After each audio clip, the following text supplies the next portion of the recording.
All right, hello everyone. You're listening to Castbitten, a Dungeon Synth podcast, and I'm the host Trev, and I'm here today speaking with Kelsey, the artist behind Erreth-Akbe, as well as a ton of other projects within an assortment of genres.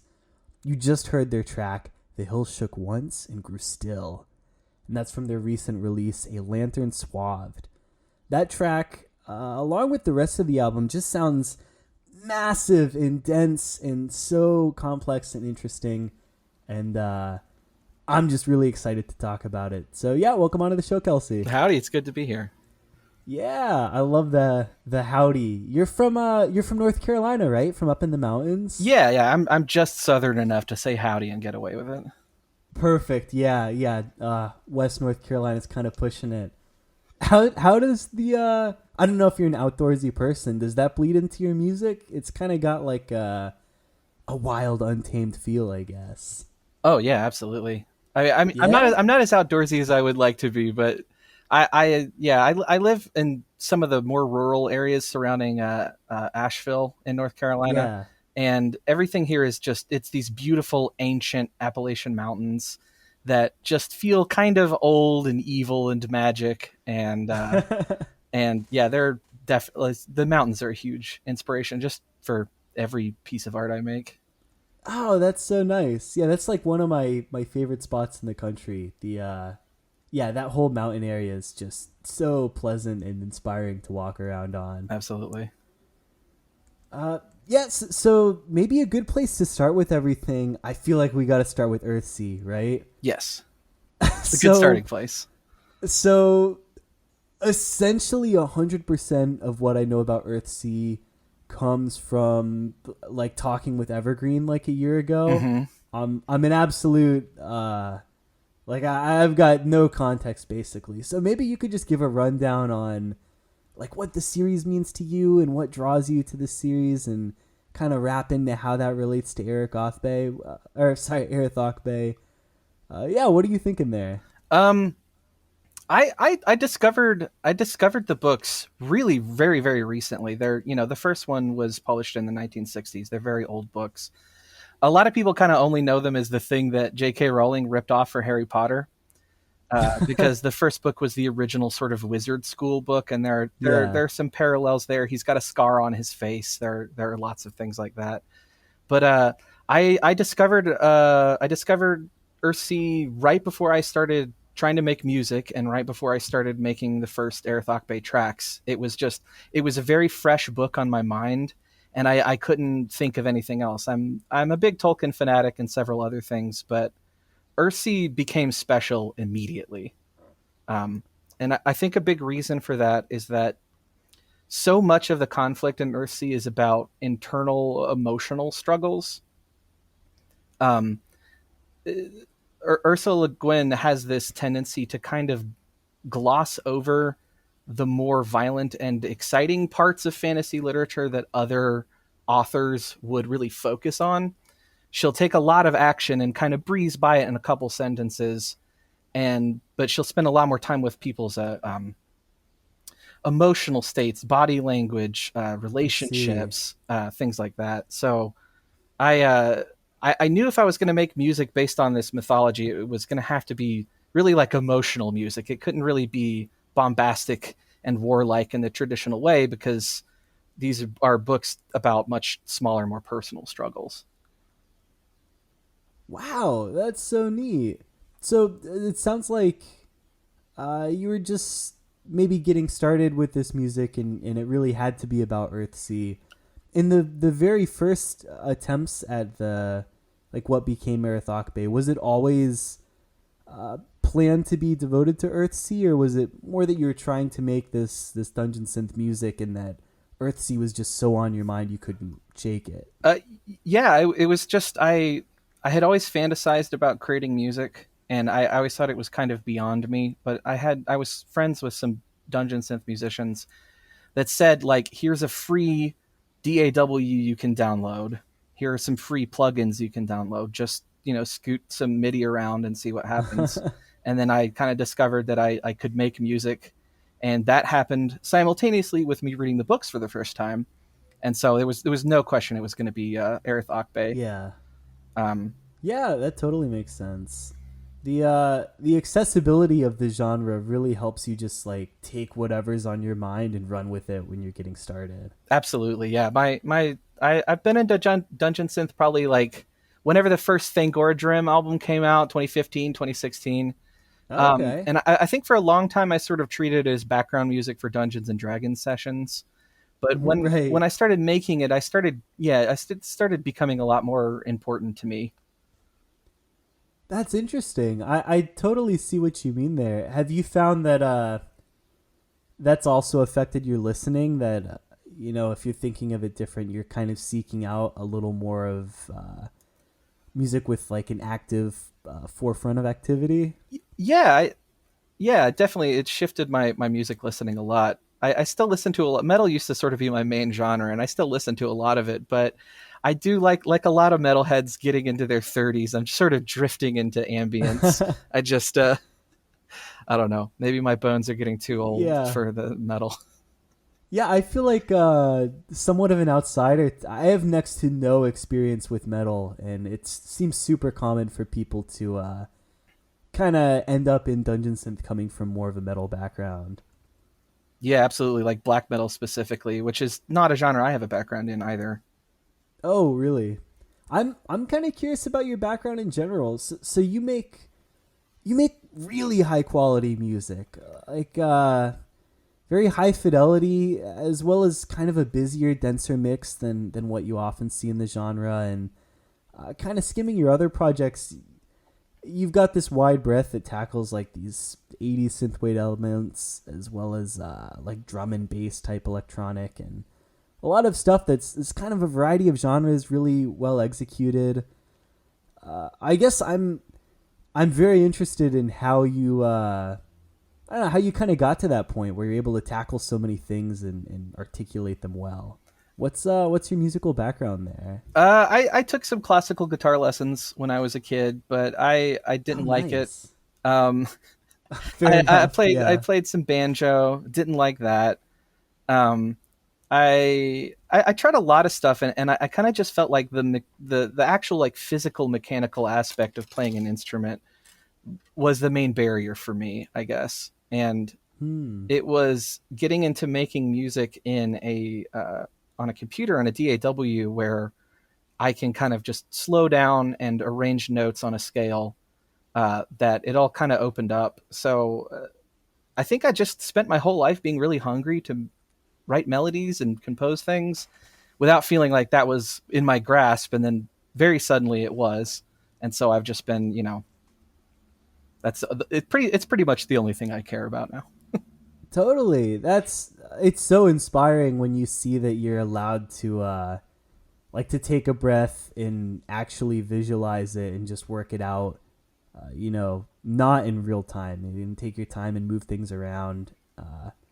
Yeah, it opens up so many doors like that. Yeah, it sounds strange, but physical instruments were always kind of a barrier to me. I don't know. No, I can completely see that. Yeah. Was there anything that you were kind of tinkering with the whole time? I know you mentioned kind of jumping around to a couple instruments. Yeah, I like country music a lot. I used to play in some like square dance, like rhythm guitar for some square dance bands, and I liked that social aspect of it. But again, Oh, I nice. hated the guitar, so most of my background is just mostly listening to a lot of music. Okay, that makes sense. The I'm very interested in the square dance background.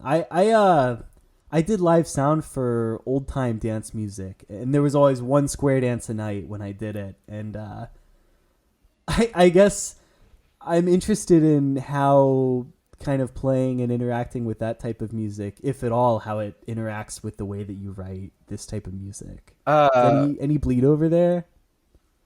I'm sorry, come again?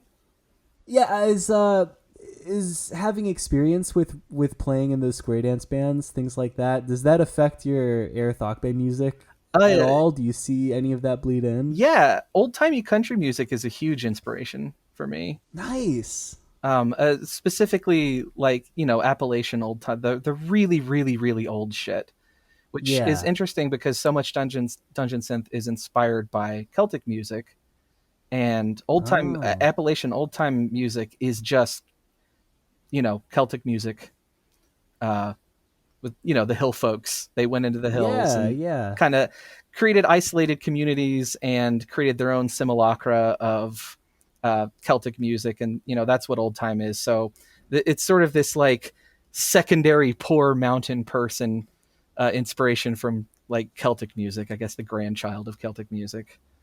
But Oh my God, that's such an interesting way to tie it back together. yeah, I've been trying for a long time to figure out some way to make dungeon synth inspired by old timey country music. Um, I have not succeeded. I have not found anything that sounds good or is satisfying, but maybe I'll get That's there one day. fair. Yeah, is it a little more in the subconscious, the way that like old time music like that uh, inspires you? Oh, for sure. Yeah, I think that's mostly just sort of an atmosphere thing. Um, Yeah. as far as like contemporary musical inspiration, Radiohead is a really really big band for me. Okay. From a compositional standpoint, I'm just I don't actually know music theory, but I like how their chords are weird and they make me feel weird, and Yeah. they kind of buck Yeah. musical cliches.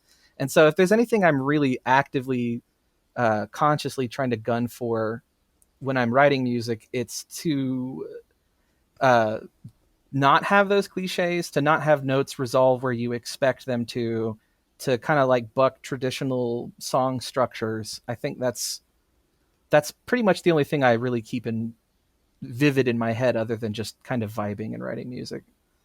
Yeah, I mean, I think you totally accomplished that throughout all your albums, but in particular with this newest one. It's just constantly fresh and interesting, I think. Thank you. Yeah, it's an interest. I don't.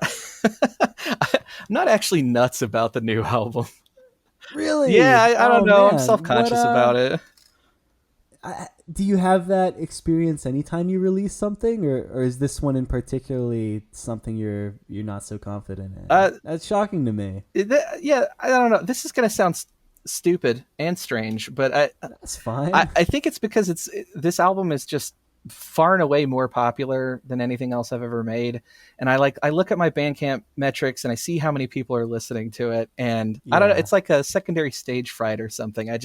I only hear imperfections in this album right now. Maybe I won't later, but I guess in some ways I can see where you're coming from, but I mean that comes as a huge surprise to me. Definitely seeing the imperfections is it's tough, and I haven't found a way to navigate that in my own work. It's hard, right? absolutely. Yeah. I had big plans for this album that I did have to like scale back. Um, Oh yeah. yeah, an interesting an interesting aspect of the way I made a lantern swaft is that uh I'm I'm broke, so I was doing it. Most of the VSTs I use on Erreth-Akbe are free, almost all of them. Um, and I did the whole thing on a laptop from like 2013. That was like $400 when I bought it. And it kind of the limitation kind of seeped into the songwriting, because I do like to make very dense layered compositions. And Yeah. once I went above 20 or so tracks in my DAW, it would crash, and sometimes I Oh wouldn't be able to yeah. recover the files. And so the really long 16-minute track in the middle of the album was, I kind of planned that I wanted to do a long track, but the way that it's a bunch of very short little movements was sort of born of necessity, because I wrote Wow. it in like 2-minute chunks and then stitched it together so my poor old computer could Oh my God, that's because heartbreaking. yeah, there's a lot of other things. The first track and the track that you played at the beginning of the episode were also two works in progress that I had sent to Evergreen, because we send each other music pretty frequently. Mm. And then I had a catastrophic hard drive crash and lost all the originals. I had to recreate some tracks, but little over half the album is just old works in progress that I couldn't recreate, and so I just had to um Yeah, it was a major battle with a computer to get this album done. So in my head, it had a lot more vocals, and it was bigger Yeah. and longer. And so it's funny to release what I kind of think of as a compromised version of what I wanted, and then it's my most popular album, and everyone loves it. It seems. I can see how just on a personal level, there's so many frustrations with that. It's going to be hard to get past that. I'm a little afraid though. Once I have a nice, fancy, fast new computer, though, with those limitations gone, the creativity won't come quite as much. Yeah, yeah, I can see that. The limiting yourself to tracks, sometimes that can work out really well. Yeah, I'm actually doing that right now. I said I'm making an album and I'm giving myself 4 tracks per song, no more, and Oh my god. absolute explosion of creativity with that because I'm not worried Really? about creating these dense sound layers or my computer shutting down suddenly, and I can kind of just Yeah. compose. So Yeah, I know plenty of people thrive in that environment, but I get pretty squirrely with with just 4 tracks, I can imagine. That's great to hear that that's been your approach though, and that it's working. yeah, it really is. I do like. I don't really know how to use my DAW very well, and so What's your dog, if Reaper. you don't mind? Okay, yeah, yeah, Yeah, same the here. real cheap one.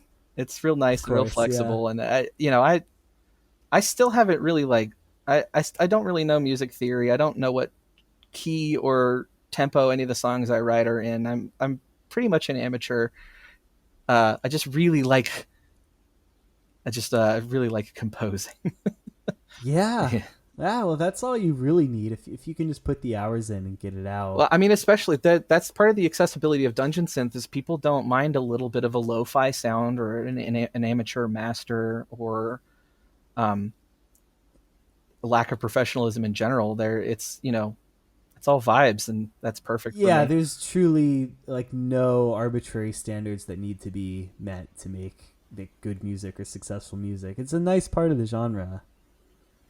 Absolutely, one of my favorite parts of the genre.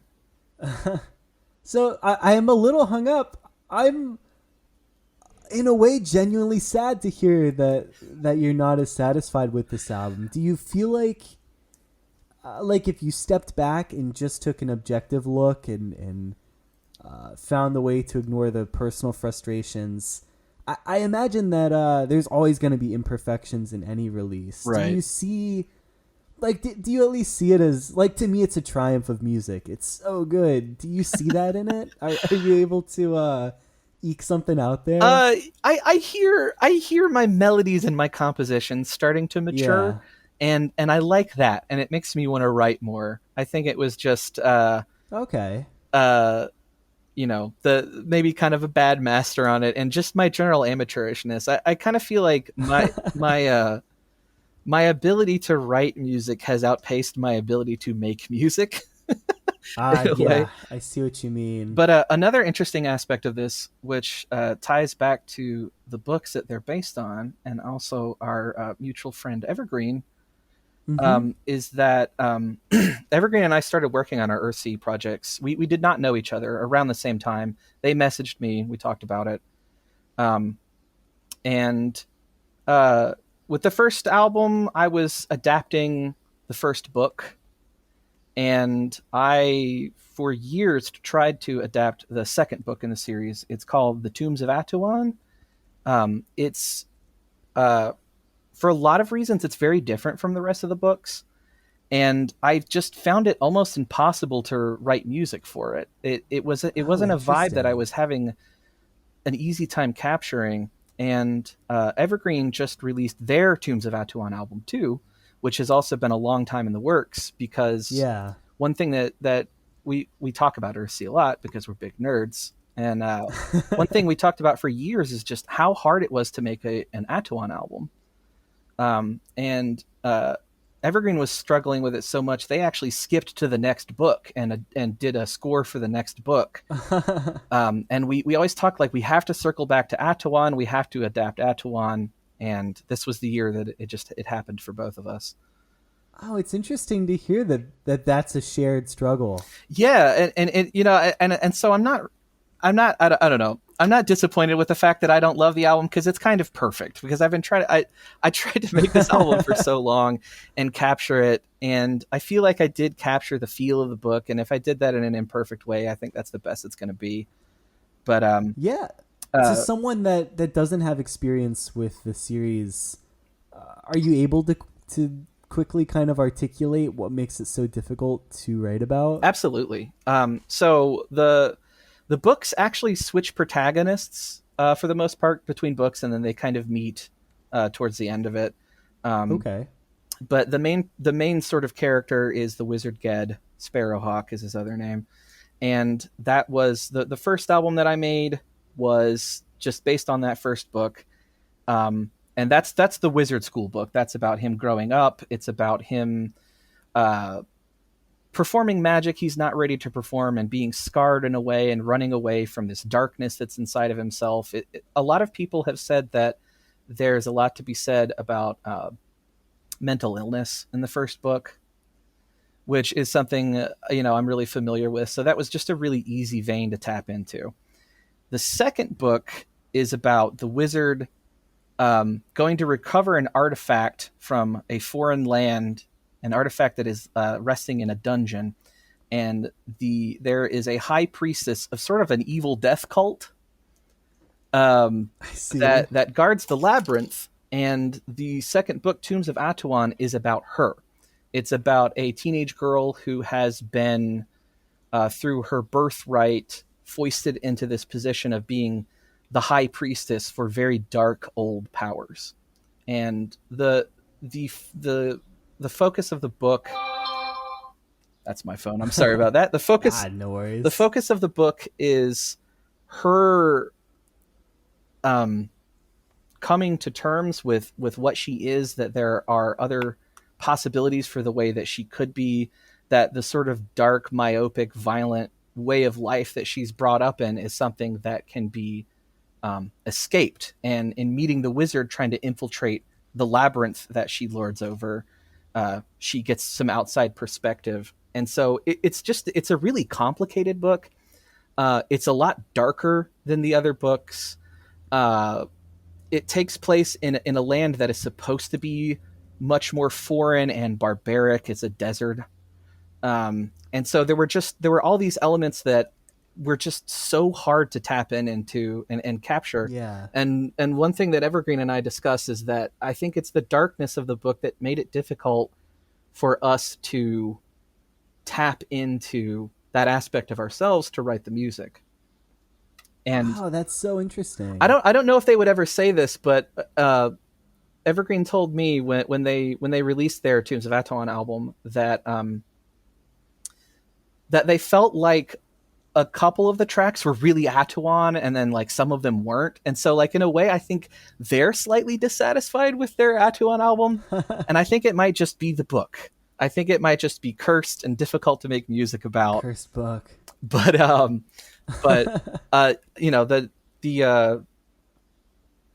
Evergreen's Tombs of Atuan album is fucking gorgeous. It's amazing, and I love it. Yeah. So I guess good things came out of this difficult adaptation. That's their most recent release, right? Yeah.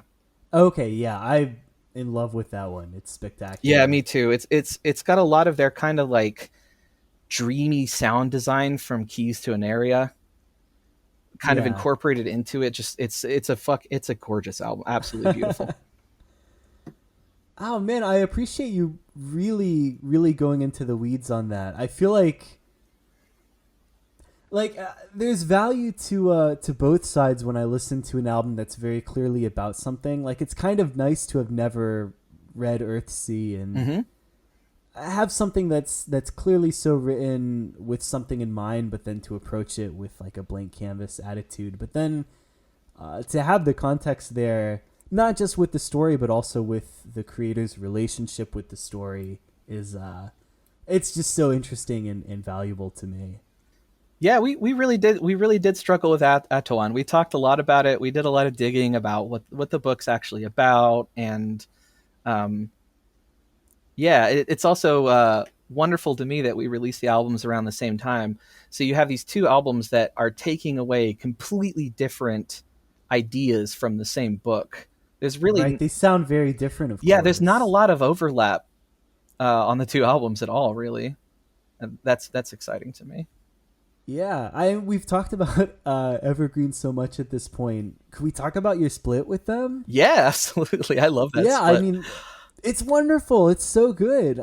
I mean, I can imagine it. You two are making Earthsea music, and that's how it started. Is there more of a story to it than that? They found my album and messaged me about it, and we just became Facebook friends. It started pretty much as soon as they figured out I was into Earthsea. Nice. Open invitation for anyone listening who is a musician or wants to be one to make some more Earthsea synth.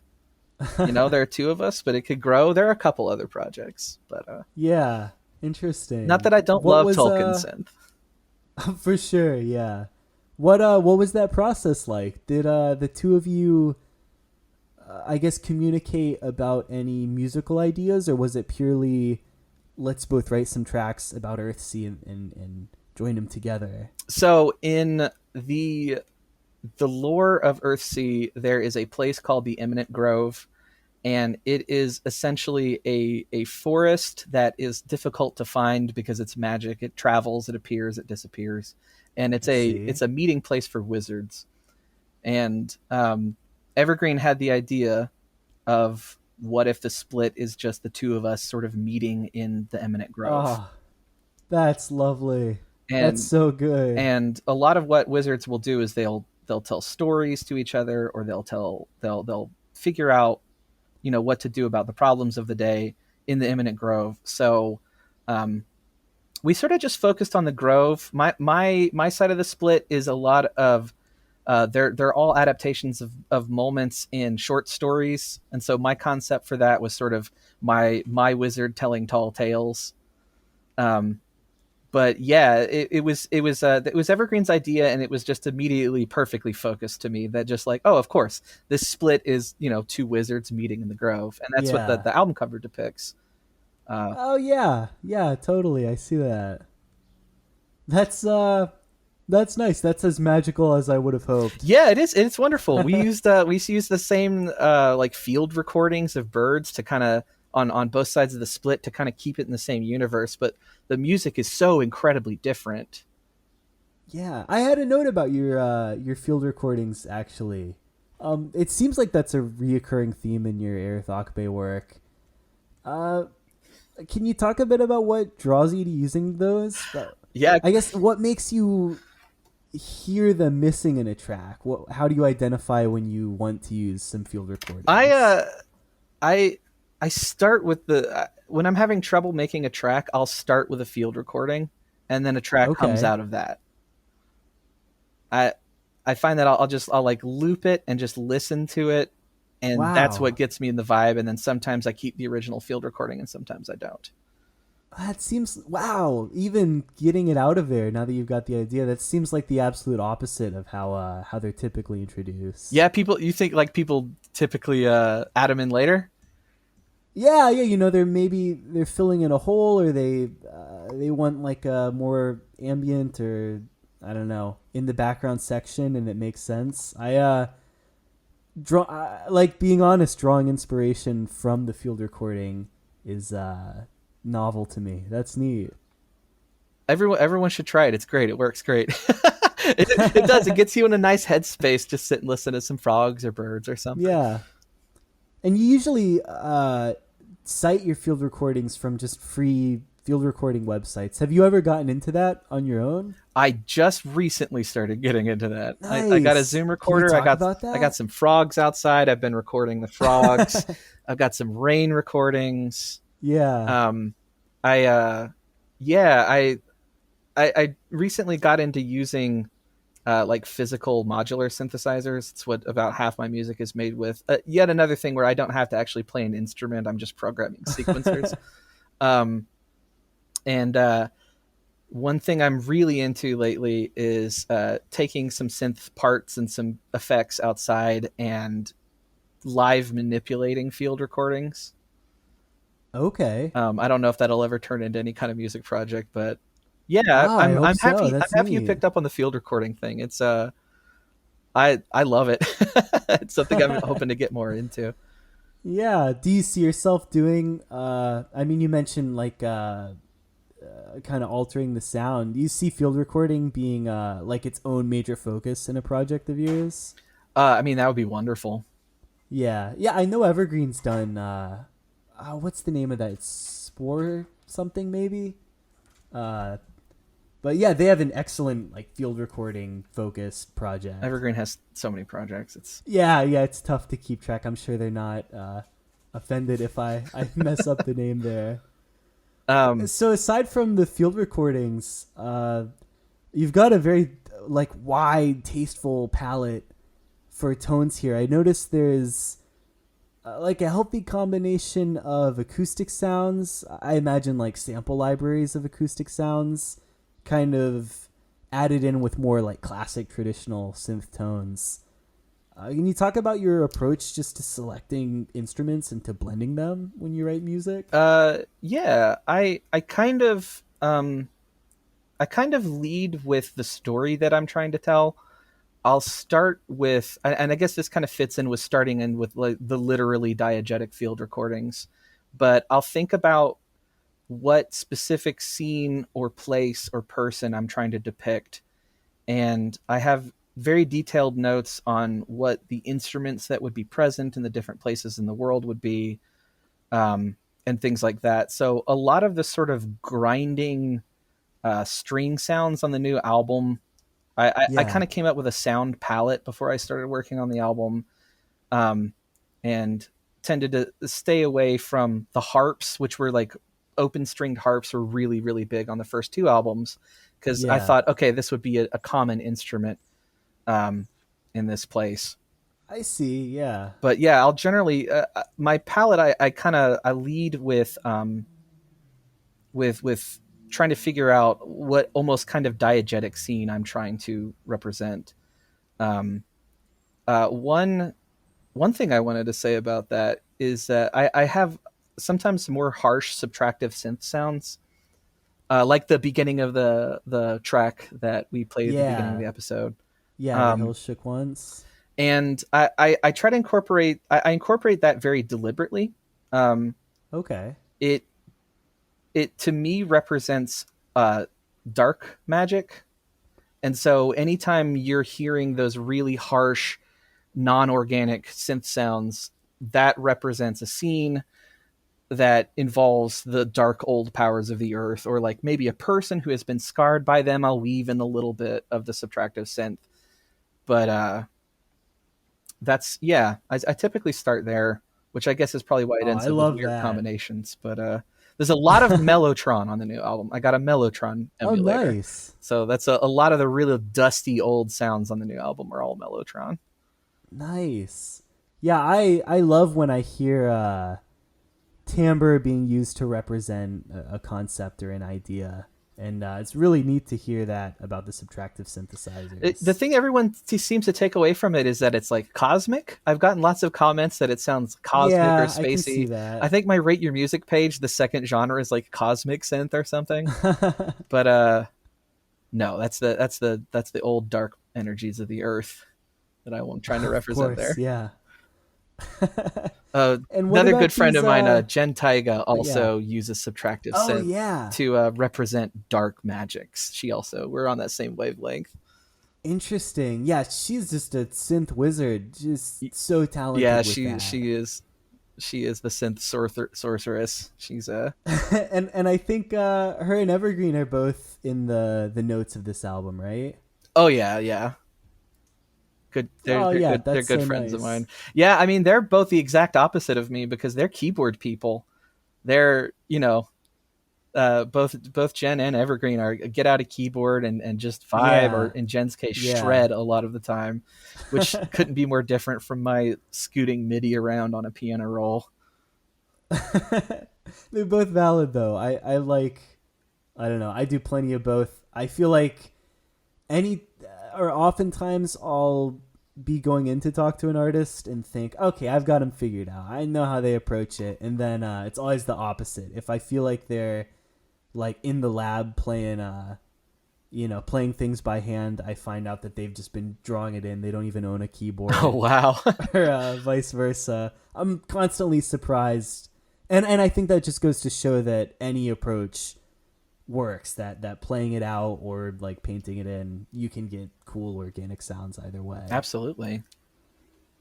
What about what's it like when you're writing percussion? In this album in particular, you have these sections that have huge like driving percussion section, and a lot of times some heavy horn kind of sounds. It sounds like regal and dominating. That's I don't perfect. know. That represents exactly what I was trying to represent with those big booming drums. Nice. And like I said, I've never read the book, so I think you did a good There's job plenty there. of regal domination in the book, so you nailed it. Yeah, what's your percussion background? How do you write these rhythms? Do you hear them out, or is that something you've spent some time studying? No, I'm actually pretty self-conscious about my rhythms. I wish they were a little more interesting or a little better. But the big militaristic booms are all from Orang's sample pack. Right. I never found any right. boom I liked better than those booms. So that's pretty much the only kick drum type thing I'll use. The kind of slapping percussion sound on the second track, I recorded some boot stomping and hand clapping for that. You recorded them yourself? Yeah, Nice. actually did a lot of like physical instrument recording on this album, where I found a way that I could play an instrument without playing it is to sample a note from a physical instrument and then just put that into a sampler and manipulate it how I want. So nice. Are you familiar with Piano Book? That's kind of a project focusing on that. I'm not. On that idea. Oh, would recommend. It's Christian Henson, one of the founders of Spitfire, if you're familiar with them. I am. They do it. But it's that idea that you said, letting you play all sorts of instrument in a MIDI environment by sampling a note or some notes, and then like triggering those samples with some sort of like synthesizer. That's just actual witchcraft and magic to me. Truly, yeah, just mad wizardry. Like you have this little glowing box, and you can take a physical instrument and cram it in there and learn how to play it in an afternoon. That's beautiful and amazing. Yeah, I'm playing a trumpet and a guitar and a string instrument. It's so nice.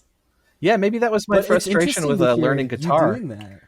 Yeah, right. So, why can't I have all the instruments? So, was this album your first time doing that? Doing like sampling of live instruments, then applying it to your keyboard? Yes. And are you satisfied with how that turned out? Is that something you see yourself using more in the future? Oh yeah. Yeah, I'd like to have a lot more vocals and maybe even some. I'd like to try to do more of that. Yeah, for sure.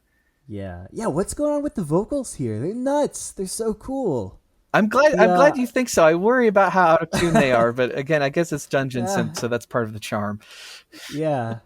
It's She Is Eaten. They sound huge there. It's so nice. Yeah, it's a Valhalla reverb.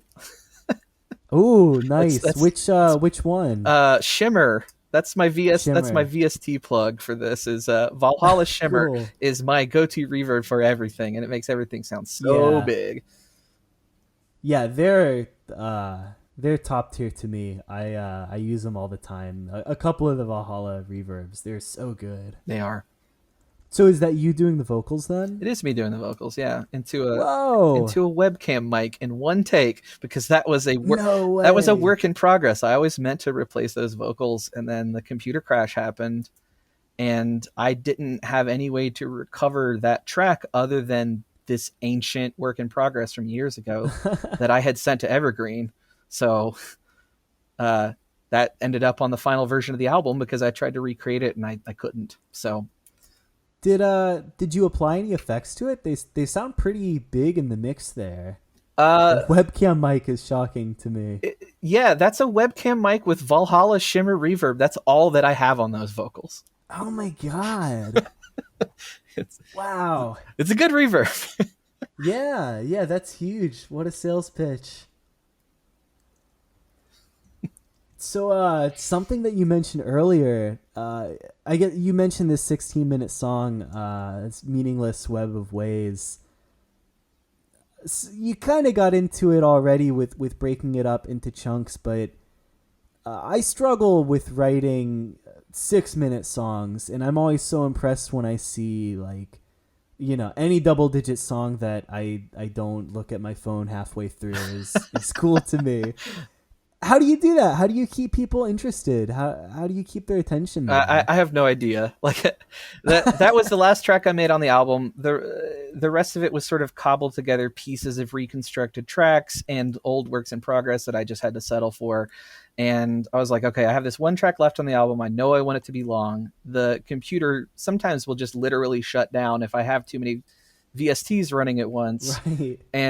And so just out of necessity, I made it in 2-minute chunks. And that's my only explanation for that track. I've gotten a lot of praise for it sounding coherent and flowing naturally. And I'm glad that people think that, because that was not at all part of the writing process.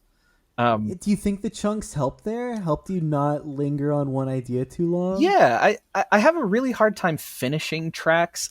Resolving them, especially with a traditional song structure.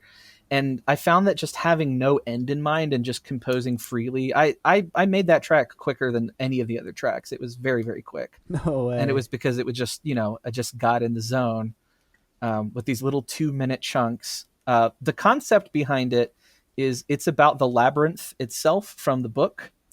And so I knew conceptually I wanted my long track to be a wander through the labyrinth with different sort of musical vignettes, like you're peering into different rooms in the labyrinth. Okay, yeah. And that was sort of my excuse for making what I thought was going to be a very disjointed interesting 16-minute song. But you mentioned getting in the zone there. What does a Kelsey in the zone look like? Are you like citing other music as you're doing it, or are you leafing through the books? Do you tend to write things in like one big swath, or do you kind of write something and then go back and tweak and tweak? What's that all like? So my personal music writing process is every day I get on the computer for at least an hour and I try to make music. And nice, that's good. 9 days out of 10, absolutely nothing happens, and I walk away angry and frustrated. And then the 10th time, I go into a sort of fugue state, and then wake up a couple hours later, and I usually have a completed track. So amazing. It's all about finding a groove. I like I said, the field recordings help with that. I'm really into like burning candles and incense to just try to put myself into a musical headspace. But I cannot do this shit on command at all. Really? Well, that's a pretty good middle ground. It's a little cliche, but like I think Stephen King's kind of famous for saying it. Like if you just wait for inspiration, then you're not going to create enough.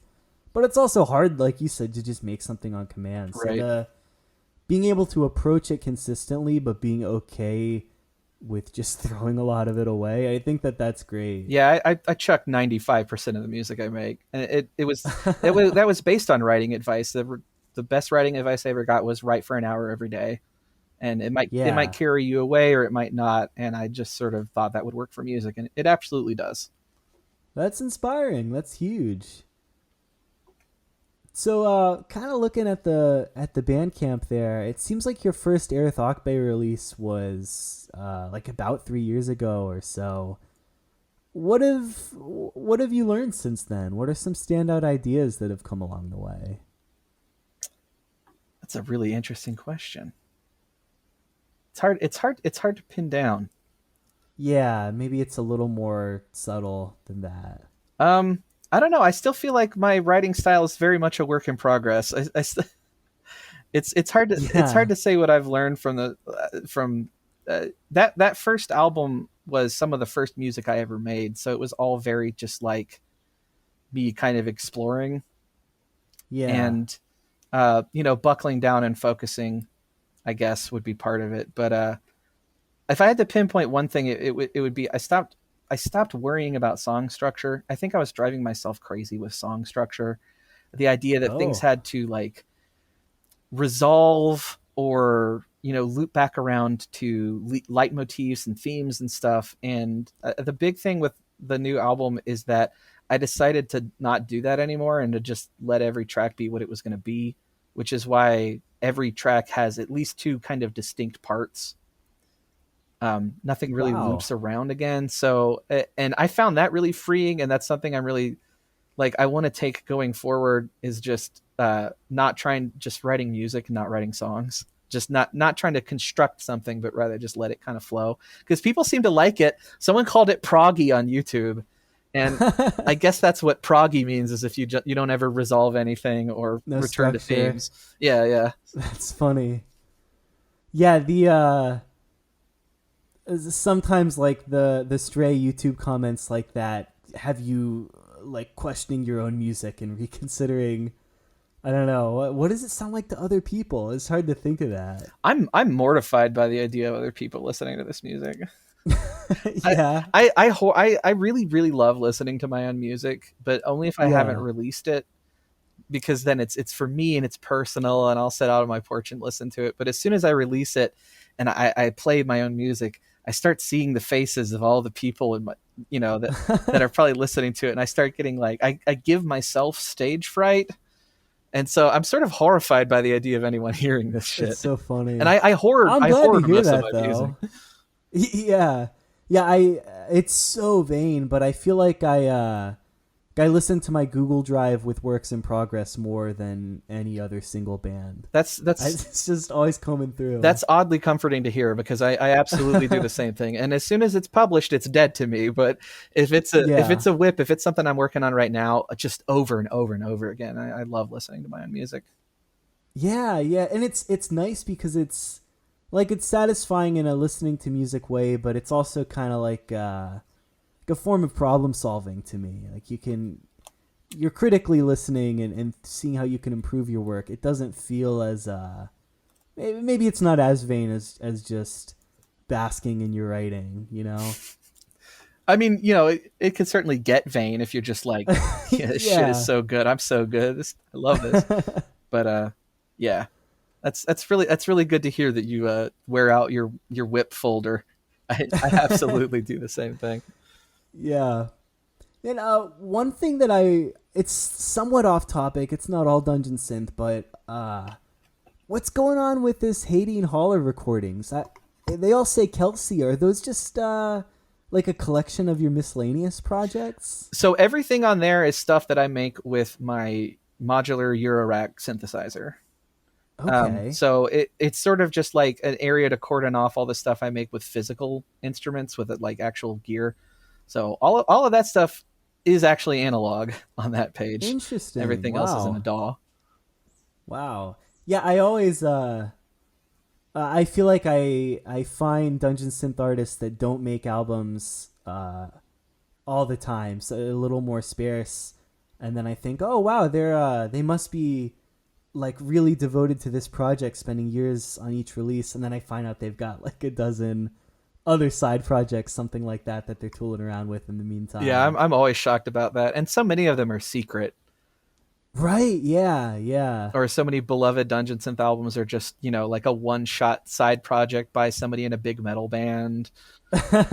Stuff like that. Yeah, we always joke in the Discord we do that there's like 6 people making music here, and it's just everything is some iteration of their project. Yeah, I mean, there are definitely like just being friends with a lot of people in the scene. I know so many people where they cover so many projects that people don't even know about just because it's anonymous, Right. And then there's people like Evergreen who it's not anonymous, but they just have an unbelievable body of work. Yeah. And it's, if something's just on Bandcamp, it's easy to kind of get lost in the shuffle with all the releases, Yeah, absolutely. Yeah, when you're working on a track, I guess you have this, like, that's clearly for your physical things. Is it always, like, I guess, what do you do if you just come up with something that doesn't scream Earthsea to you, but you still really like it? Do you have a process for that? Yeah, I scrap it. Okay, wow. I just have a very, very big trash folder full of hours of music. Oh my god, that's so funny. Yeah, I'm not actually good at writing music. I kind of brute force it. Yeah. Yeah, that's brutally honest. just That's great. just through repetition. I you know, it's like if a melody I make sounds good, it's because I scrapped 20 other melodies because I don't know how to do this shit at all. But if you just keep banging your head against the wall long enough, something will sound pretty. That's nice. That's reassuring. Okay, I got one last thing on the list that I'm super interested in. Okay. What's going on with, I guess, both the artwork and the logo that you've got cooking for this new album? The new It's logo. incredible. It's so nice. Both of them are so nice. Yeah, the new logo I love. It's Fenwalker's logo is my favorite Dungeons and logo of all time. Okay, that's top tier. And that was done by the designer whose last name I cannot pronounce, but his first name is Simon. He's a really nice guy. But yeah, I saw that Fenwalker logo and I was like, I gotta get this guy to make me a logo. Oh, nice. So that's the story with the logo. It's got a cracked ring incorporated into it, and that's a reference to the mythology. It's actually I figured as such. Yeah. yeah, it's the artifact that the wizard is looking for in the dungeon in the book. Of course. The album cover is I collect copies of Earthsea books, mostly just like weird old ones with strange covers. And that was a sort of pulp fantasy magazine called Worlds of Fantasy. It was very short lived, not particularly popular, and they put most of the Tombs of Atuan book in one of their issues, and that the album cover is just the illustration on the front of that magazine. Oh, nice. And I imagine that's from this second book that this is written about. Yes, yeah. It's the actual Tombs of Atuan themselves are the big black pillars in the background of the album art. All right. Yeah, it stands out. It's interesting because it screams old school fantasy, but it doesn't really look like anything else in the genre. You know, it doesn't have like a lot of the, I don't know, what you typically see. It stands out really well. Yeah, I've had a lot of people say it looks very 70s, and that's because it is from the 70s. Adds up. It checks out. Yeah, I also for years had that image just on my phone, thinking that would probably end up being the album cover. Oh, nice. Nice. That's kind of comforting. Just took a photograph of the front of the book, and that's what ended up working out. I mean, I love that image. It's beautiful, and it's yellow. You don't see a lot of yellow covers. Right. Yeah, like the whole color palette is it's just really distinct. It stands out. It's pleasing. I actually am going to commission 2 new album covers. I'm working on it for the first 2 albums.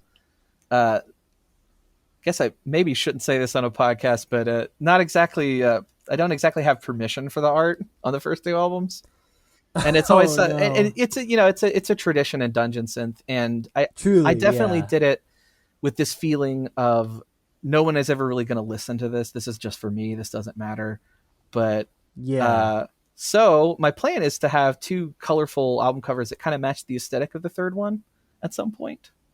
Oh, nice. To like rematch the first 2. That's a really good kind of benchmark using this new one to redo the older ones. I didn't think twice about stealing art, and then all of a sudden people start listening to this music, and it's like, maybe I should. Yeah, maybe I should not. It's one of those things where you just like at the time you think it's never going to be relevant, no one's going to care. It's it's good to hear that it's an issue now. I mean, that means that you're like some sort of relevance. That's somewhat of an accomplishment, right? Yeah. Yeah, I get squirrely. I used some Dark Souls samples when I was just on like the first or second song that I made, and I always have some like nightmare that the Dark Souls guys are gonna come.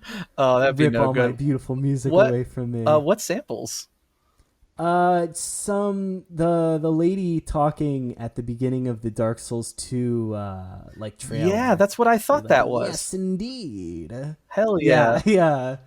I wasn't even curse-bitten when I made it. I was just messing around with synthesizers and having a good old time, so I thought I'd throw that in there. Yeah, that's awesome. Yeah. It's funny the choices that you make when you're just making things for your friends before it's something that you're going to put out there. Yeah, yeah. Money is the other thing for commissioning album covers. It's just like, Yeah, what amateur is gonna do that? yeah.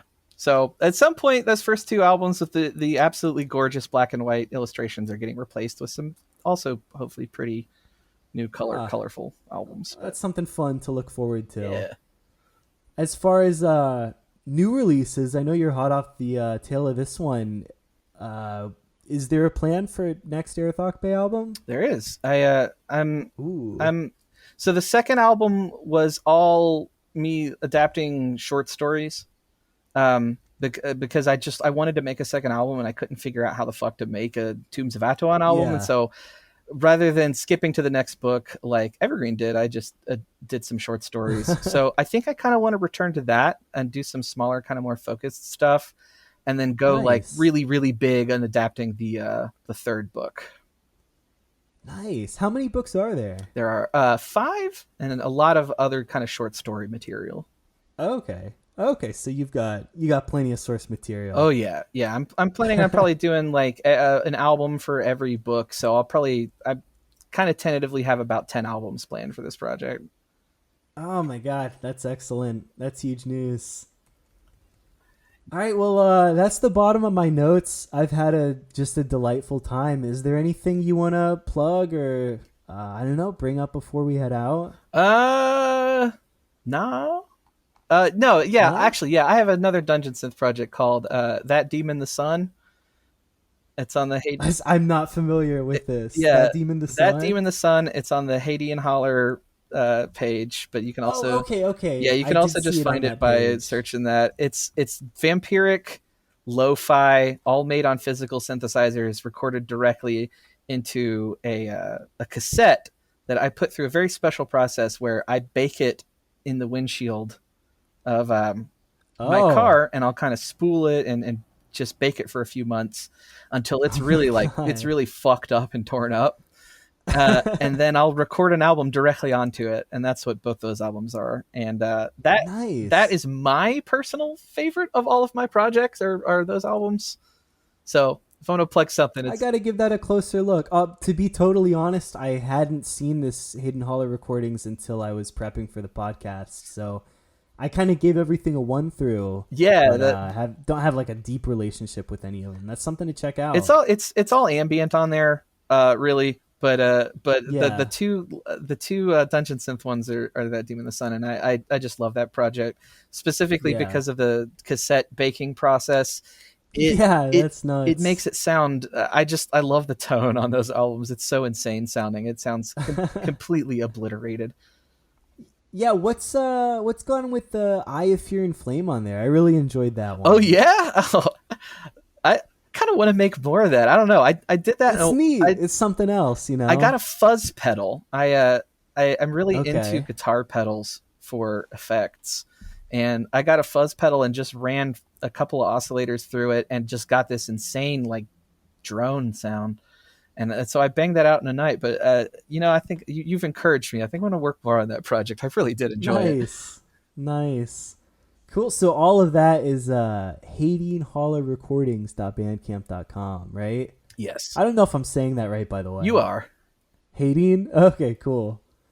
Yeah, you can find it all there. But the one you're mentioning is the albums I Ate Everyone I Ever Met. Yeah, there's a tape coming out from Gulick Records soon for that album. Oh, nice. They're great. I've got a couple of their tapes. Yeah, I love Gulick. And I love Fableglade, and they're doing a tape for Lantern Swathed. Oh, lovely. Yeah, Fableglade's great, of course. And there may also be CDs and patches and maybe a shirt, maybe. Oh, just maybe. Maybe. All right, yeah. Well, is there a place? What was the best place to keep an eye out for things? Do you do social media? Is it just Bandcamp? Yeah, it's just Bandcamp. That's all I got. All you got? That's fine. That's Erreth-Akbe.bandcamp.com. Nice. Well, I guess we can head out from there. Thanks so much for hopping on. This was such a pleasure. So you're very easy to talk to. That's lovely. Yeah, thank you. This was really nice. All right, take care. Have a good one. Thanks for coming on. Take it easy.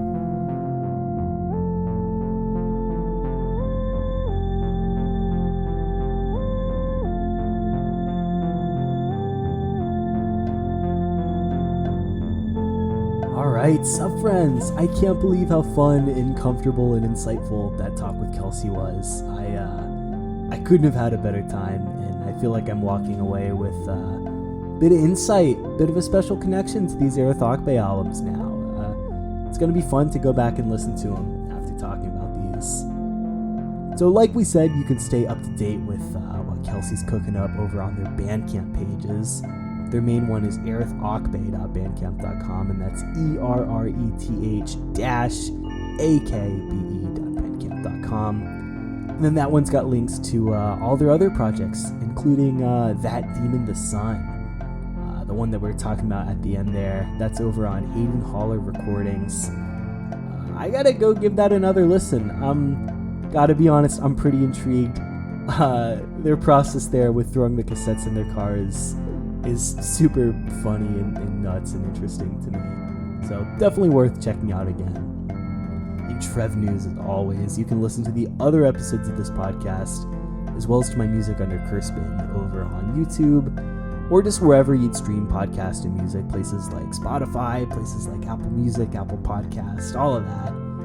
And then I've also got shirts. I've got Castbitten and Castbitten shirts. They're over at castbitten.bandcamp.com/merch. Still got some hanging around if you want to grab them. And then lastly, if you want to keep up with myself and with my projects, you can check them all out over at Castbitten_ on Instagram. Alright, that's all I've got for today. Thanks again so much to Kelsey for coming on, being such a good person to talk to. And thanks to everyone who listened. Take care, everyone. Get out of here.